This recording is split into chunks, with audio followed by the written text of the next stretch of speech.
के अंदर जो गुरु महाराज जी ने ज्ञान दिया है वो अनमोल है, उसका कोई मोल तोल नहीं है। गुरु महाराज जी के दरबार में हम आए केवल श्रद्धा और भावना को लेकर। यदि श्रद्धा और भावना में पवित्रता है तो गुरु महाराज जी ने मोल नहीं किया, अनमोल वस्तु को हमें दे दिया, अनमोल वस्तु को दे दिया। और कहते हैं काम और क्रोध को कैद करी राखा। काम, क्रोध, मद, लोभ और अहंकार ये सबसे बड़ा शत्रु है। गुरु महाराज जी ने ऐसा ज्ञान दिया है, ज्ञान ऐसा दिया, दूर संशय किया। सतगुरु प्यारे प्रेमी भक्तों को सच्चे सहारे। गुरु महाराज जी ने ऐसा ज्ञान दिया है जो हमारे अंदर का संशय था उसे दूर कर दिया। काम, क्रोध, मोह, लोभ, अहंकार ये 5 शत्रु प्रबल है और इनसे आज तक कोई जीत नहीं सका। और ये दिखाई भी नहीं देते, और दिखाई देते हैं तो बड़ा विकराल हो जाता है। जब किसी को क्रोध आता है तो कितना विकराल रूप होता है। अहंकार आता है तो हमारे अंदर भी कितना विकराल, ऊपर से भले न दिखाई दे, पर कहते हैं अहंकार यदि सूक्ष्म है तो भी वो खतरनाक है, खतरनाक है। पर कहते हैं इस संसार के अंदर इन 5 शत्रुओं को मोह, संसार में कहते मोह सकल व्याधिन करमुला, तिन ते उपजई बहु सुला। मोह भी सकल व्याधियों का मूल है। और संसार जगत के अंदर कहते हैं कि हे प्राणी ये शत्रु इतने प्रबल है कि हमको जीने नहीं दे रहे। पर गुरु महाराज जी ने ऐसा ज्ञान दिया, 5 चोर के मारन कारण शब्द का बाण दिया, शब्द रूपी बाण गुरु महाराज जी ने दिया है। यदि उसे सही तरीके से हमें चलाना आ जाए तो इन शत्रुओं का हम दमन कर सकते हैं। पर ज्ञान तो हमने लिया, भजन ही नहीं करते। तो ये शत्रु कैसे भागेंगे, कि हमारे से दूर कैसे होंगे। पर आत्मज्ञानी कहते हैं शत्रु भागने वाले नहीं है, ये शत्रु इतने प्रबल है भागने वाले नहीं है। पर आत्मदर्शियों ने कहा कि इन्हें दमन करना चाहते हो ज्ञान और साधना से, इनके साथ में दोस्ती कर लोगे तो तुम विजय को प्राप्त कर सकते हो। इन्हीं पर तो विजय प्राप्त करना है। और यही नहीं मरे तो दुनिया में क्या, दुनिया को मार करके काम क्रोध को नहीं मार सके तो हम उसमें वीर नहीं कहलाएंगे। इसीलिए कहा कि गुरु महाराज जी ने उसी को मारने के लिए इतना सुंदर साधन दिया है कि उस साधन का हम उपयोग नहीं करते, उसे तो तिजोरी में बंद करके रख दिया। कैसे हमारा कल्याण होगा। कहते हैं एक घर में यदि एक चोर घुस जाए तो कितनी बड़ी तबाही करता है, चप्पे चप्पे ढूंढ करके माल ले जाए। एक चोर एक घर में घुस गया और यदि जिसके घर में 5-5 चोर घुस जाए तो क्या होगा। भाई एक चोर ने इतना कमाल किया और 5 चोर जिसके घर में हो निरंतर, उसका क्या होगा, वो तो लूट गया। इसीलिए साधु संत कहते जागते रहना नगर में चोर आते हैं, झपट माल गठरी उठाते। जागते रहना, तो आप कहेंगे हम तो जगे हैं, मेरी दोनों आंखें खुली। अभी हम जागे हैं फिर सो जाएंगे। पर कहते हैं भाई कि जीवन के अंदर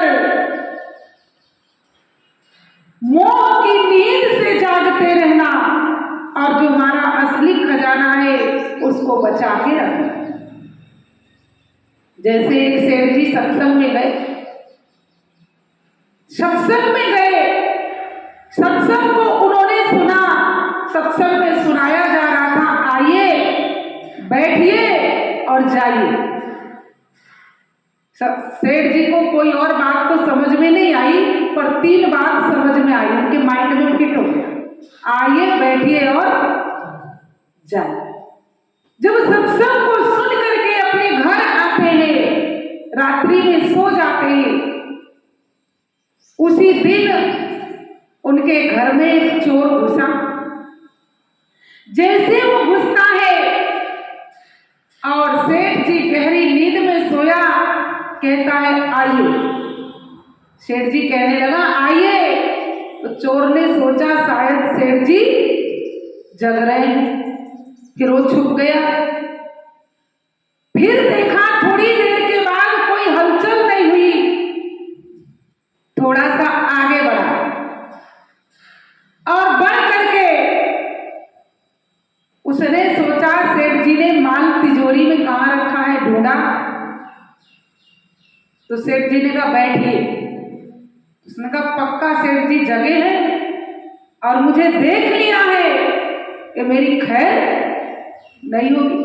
फिर थोड़ी देर शांत रहा, कोई हलचल नहीं हुई। बोला सेठ जी तो सो रहे हैं। जितना धन माल था सबकी गठरी बना ली, और गठरी बना करके तैयार कर लिया। तो सेठ जी ने कहा जाइए।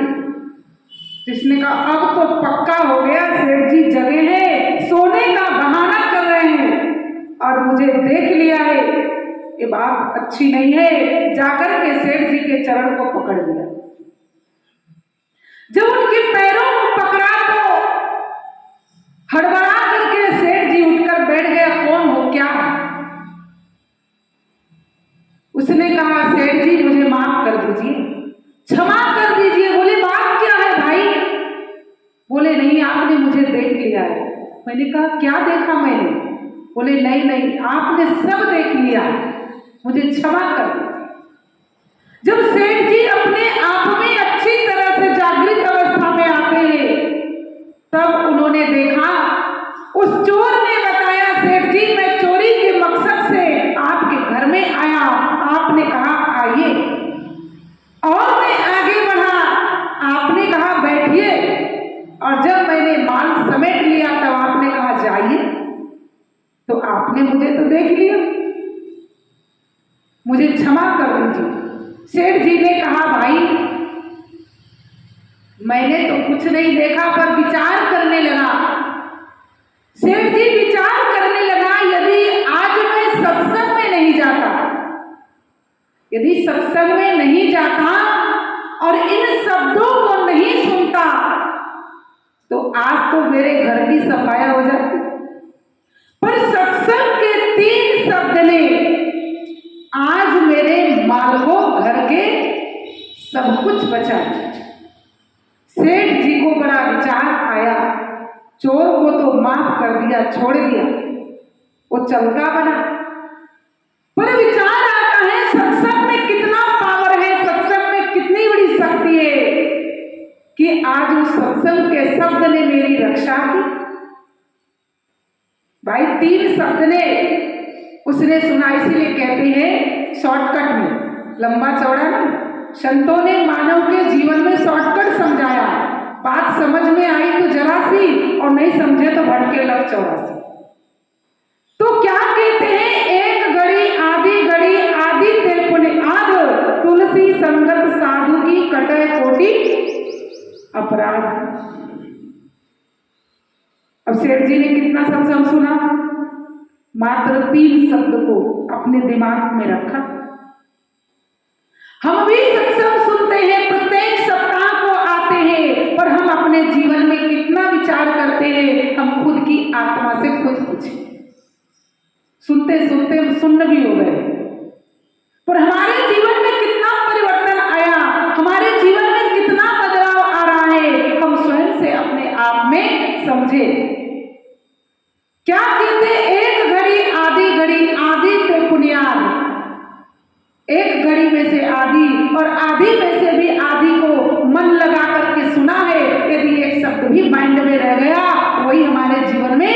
अपेक्षक बनता है। और जीवन के अंदर एक कान से सुने दूसरे कान से निकाल दिया तो जीवन में कोई लाभ नहीं होगा। सेठ जी को 3 बातें याद रह गई और सत्संग के 3 शब्द ने उनके जीवन को बचा लिया। यही गति हम और आपकी भी, यही गति हम और आपकी भी है। संसार में हम आप आए हैं, पर अपने जीवन के अंदर जो हमें अपने हृदय में धारण करना है हम उसे भूल जाते हैं। इसीलिए 5 जो शत्रु है हम पर आक्रमण करने के लिए तैयार रहते हैं, पर साधु संत आवाज लगाते हैं, जागते रहना, जागते रहना। नगर में चोर आते। कौन सा नगर में? इस काया नगरी में। काया नगरी में 5 चोर बैठे हैं और माया की नींद से जाग जाओगे तो कहते हैं उन चोरों से बच जाओगे। पर ये भाई, इस संसार के अंदर बचाने के लिए ही साधु संत महापुरुष आते हैं, आवाज लगाते हैं। तो भक्तों ने अपने जीवन में जब शक्ति को जाना, जब ज्ञान को पाया, तो क्या कहते हैं? वस्तु अमोलक दे मेरे सतगुरु, भली बताई बात। ऐसा ज्ञान गुरु महाराज जी ने दे दिया कि जिससे मेरे जीवन में ये जन्म ही नहीं बल्कि अगला जन्म भी सफल हो गया। भक्त मीराबाई ने जब अपने जीवन में जाना, जानने के बाद दुनिया से नाता तोड़ा और हरि से नाता जोड़ा। जब प्रभु से नाता जुड़ गया, दुनिया में दुख के सिवा कुछ नहीं मिला। बचपन से लेकर के दुख ही दुख पाया। और कहते हैं जीवन के अंदर कोई सार समझ नहीं आया तो असार संसार को छोड़ दिया और सदगुरु महाराज ने जो सार शब्द को दिया था उसे पकड़ करके और उनके रंग में अपने आप को रंग डाला। और जब उसने भजन किया तो अपने आप को भगवान में विलीन कर दिया। एक ही तमन्ना थी भक्त मीराबाई कि संसार के अंदर, हे प्रभु मुझे क्या मिला? दुनिया वालों ने मां के घर में थी, जब तक वो संभल न सकी मां मर गई। कुछ दिन समय बीता, दादाजी ने उनको पाला, अपने आप को संभालती दादाजी मर गए। थोड़े दिन और बीत गए, पिताजी चले गए।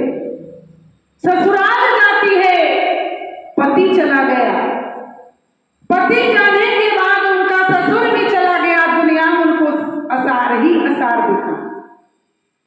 अब उन्होंने समझ लिया कि दुख के सिवा संसार में कुछ भी नहीं है। तब उन्होंने दुनिया से अपने मन को मोड़ लिया। मन मोड़ा फिर डर नहीं, कहीं दूर प्रभु का घर नहीं। धीरे धीरे मोड़ इस मन को, तू इस मन को, ये प्राणी धीरे धीरे मोड़। भाई स्टेरिंग को एकदम से मोड़ोगे तो क्या होगा? गाड़ी पलट जाएगी। अब धीरे से ब्रेकर में मोड़ दोगे तो गाड़ी आराम से ब्रेकर से पार हो जाएगी। ऐसे ही कहा इस दुख रूपी ब्रेकर में हमें अपनी जीवन रूपी गाड़ी को चलाना है तो हमें बड़ी आसानी से गुरु महाराज जी के ज्ञान के सहारे उसे पार करना है। तो भक्त मीराबाई ने पार किया और परमात्मा का ध्यान किया। इसलिए तो कहते हैं मेवाड़ी राणा भजना से लागी मीरा मीठी, मेवाड़ी राणा भजना से लागी मीरा मीठी। क्या कहती है कि भजन से लागी मीरा मीठी। जब उसने भगवान का भजन किया और उसके रोम रोम के अंदर भगवान की शक्ति का जब संचार हो गया तो दुनिया की आशा उसने बिल्कुल तोड़ दिया। क्या कहती मेरो तो गिरधर गोपाल दूसरो ना कोई। राणा कहता है मीरा तू कोठरे में बैठ करके किससे बात करती है? मीरा कहती है राणा किससे मैं बात करूंगी, मेरा कौन है दुनिया में? मेरे लिए तो दुनिया मर गई। मीरा कहती मेरो तो गिरधर गोपाल दूसरो ना कोई, मैं भगवान से बात करती हूँ। मेरा भगवान है जो मेरी सारी इंद्रियों को चला रहा है, जो मुझे चला रहा है, मेरे स्वर को चला रहा है, वही मेरा भगवान, मेरा सच्चा सहारा। राणा ने कहा मीरा यदि सचमुच में अपने भगवान से बात करती है तो आज तुम्हें अपने भगवान को दिखाना पड़ेगा। मीरा कहती है राणा कहे मीरा श्याम बता दे, राणा कहे मीरा श्याम बता दे, नहीं तो संतारी बाता झूठी, मेवाड़ी राणा भजना से लागी मीरा मीठी, मेवाड़ी राणा भजना से लागी मीरा मीठी। राणा कहता है मीरा अपने श्याम को बता दे, नहीं का संतारी बाता झूठी। ये मीरा जिस भगवान से तू बात करती है, यदि आज अपने भगवान को नहीं दिखाया तो तेरे भगवान भी झूठे, तू भी झूठी है, और जिन संतों की महिमा गाती है तेरे संत भी झूठे। यदि आज भगवान को नहीं दिखाया, मीरा कहती राणा दिखा तो दो पर कैसे दिखाऊं तुझे, मारा तो श्याम राणा घट घट वासी, मारा तो श्याम राणा घट घट वासी, तारा ही यारी कैया फूटी, मेवाड़ी राणा भजना से लागी मीरा मीठी, मेवाड़ी राणा भजना से लागी मीरा मीठी। कहती मीरा राणा मारा तो श्याम राणा घट घट वासी, मेरा भगवान घट घट वासी, तिल तिल में है, तुझ में राम मुझ में राम, सब में राम समाया, और सबसे कर लो प्रेम जगत में कोई नहीं पराया। वो सब जगह है, पर मैं तुम्हें कहाँ दिखाऊं। तारा हियारी कैया फूटी, हिया मतलब हृदय की आंख। जब गाली देती ना माता बहने गांव में, क्या कहती, तेरे अंदर की तो फूटी फूटी, बाहर की भी फूट गई। तो मीरा कहती है राणा तेरे अंदर की आंख तो फूटी फूटी, बाहर की भी फूट गई, मैं तुझे अपने भगवान को कैसे दिखाऊं।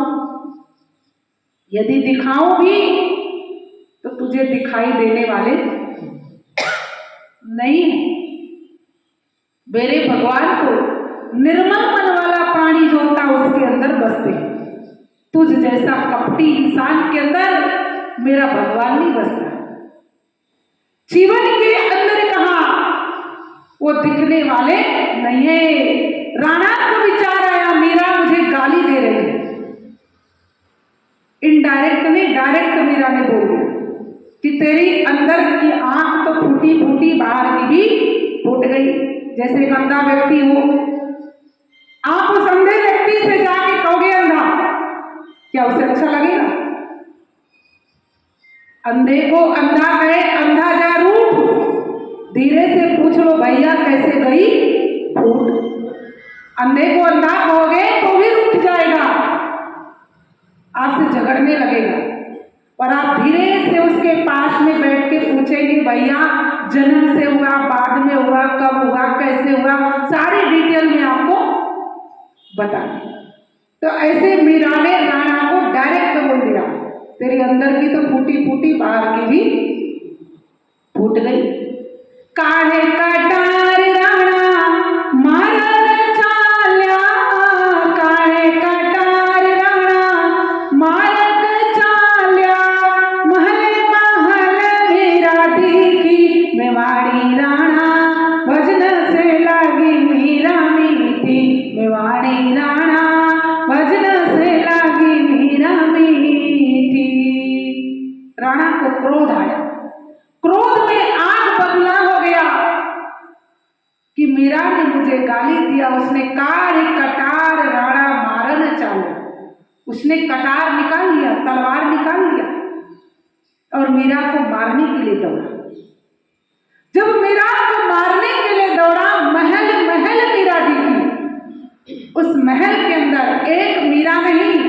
सैकड़ों मीरा दिख रही है। अब राणा एक मीरा की जगह 100 मीरा देख रहा है, उसकी बुद्धि काम नहीं कर रही, चकरा गया दिमाग, एक को मारूं, दो को मारूं, किसको मारूं, यहां तो मीरा ही मीरा दिख रही है।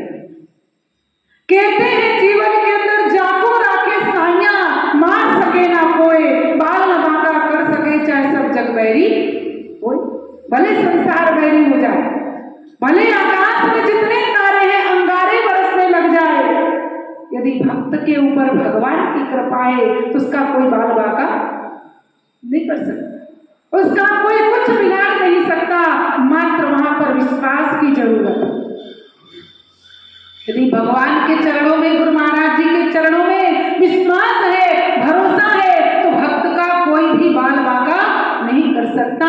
कहते हैं प्रभु की प्रेम भरी दृष्टि से बदल जाती है तकदीरें, अगर विश्वास पक्का है तो कट जाती हैं जंजीरें। भगवान के चरणों में यदि कच्चा विश्वास नहीं, पक्का विश्वास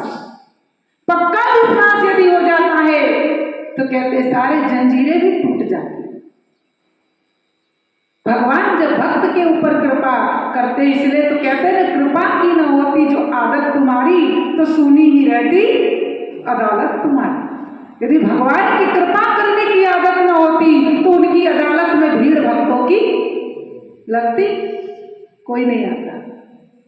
उनकी आदत है कृपा करने के लिए, और संत कहते हैं कृपा का मतलब होता है कर और पाप। जब कर्म करेगा तो उनकी कृपा अपने आप बरसती है, और उनकी अदालत में आप फरियाद करोगे तो निश्चय है उसका समाधान होगा।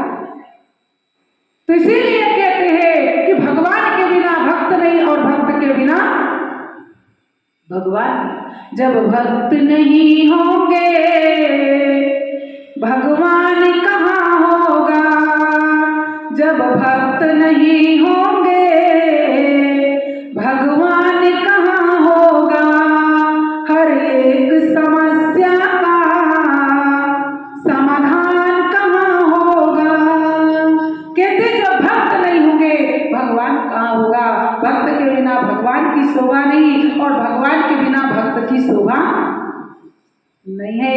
कहते हैं जैसे चंद्रमा के बिना रात्रि की शोभा नहीं होती, फूल के बिना बेल की शोभा नहीं होती, इसीलिए कहते हैं भगवान के बिना भक्त की भी शोभा नहीं होती है। तो संसार के अंदर भक्त को भगवान ने मौका दिया है उनके चरणों की भक्ति करने के लिए। हम बड़े भाग्यशाली है, आइए उनके चरणों की भक्ति करें, भजन करें। निर्मल मन जन सो मोहि पावा, मोहे कपट छल छिद्र न भावा। भगवान कहते हैं निर्मल मन से जो मेरी भक्ति करता है, मेरा साधना मेरी कहते हैं चरणों से उसका लव लगा रहता है, वो भक्त मुझे प्राणों से भी अधिक प्रिय है। हम आप बड़े सौभाग्यशाली है जो अवसर मिला, अवसर को ना गंवाए, भजन करते हुए हम अपने जीवन को सफल व सार्थक बनाए। तो मैं भी अधिक विचारों को न रखते हुए विचारों को यहीं पर विराम दूंगी। हम आपके समक्ष परम पूजने बाजी विराजमान है, गच्चित होकर के श्रवण करें, आत्मसात करें और अपने मानव जीवन को सफल बनाए। एक छोटा सा भजन होगा, आप सभी लोग साथ देंगे। बोले आनंद कंद भगवान की जय, बोले सांचे दरबार की जय। मैं तो सतगुरु के द्वार गई, जो माँ